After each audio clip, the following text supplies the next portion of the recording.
আদালত যেটা বলেছেন যে অপরাধী বা সাজাপ্রাপ্ত আসামি শেখ হাসিনা এবং আসাদুজ্জামান খান কামালের যত সম্পদ বাংলাদেশে আছে সকল সম্পদকে বাজেয়াপ্ত করে রাষ্ট্রের অনুকূলে ন্যস্ত করা হবে এবং সেখান থেকে রাষ্ট্র সকল শহীদ পরিবারকে যথোপযুক্ত ক্ষতিপূরণ প্রদান করবেন, সকল আহত পরিবারকে যথোপযুক্ত ক্ষতিপূরণ প্রদান করবেন।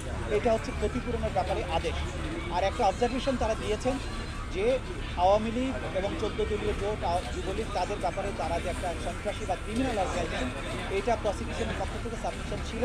আদালত বলেছেন এইটি যেহেতু আজকের এই মামলার বিচার্য বিষয় নয়, সেই ব্যাপারে তারা কোনো অবজারভেশন দেওয়া থেকে বিরত থাকছে। অর্থাৎ তাদের ব্যাপারে প্রসিকিউশনের যে আলাদা তদন্ত চলমান আছে দল হিসেবে একটা সংগঠনের ব্যাপারে যে তারা সত্যিকার অর্থে অপরাধী সংগঠন কিনা, সেটি হচ্ছে আলাদা মামলার বিচার্য বিষয় হতে পারে। এই মামলাতে যেহেতু কোনো দল পক্ষ নয় বা আসামি হিসেবে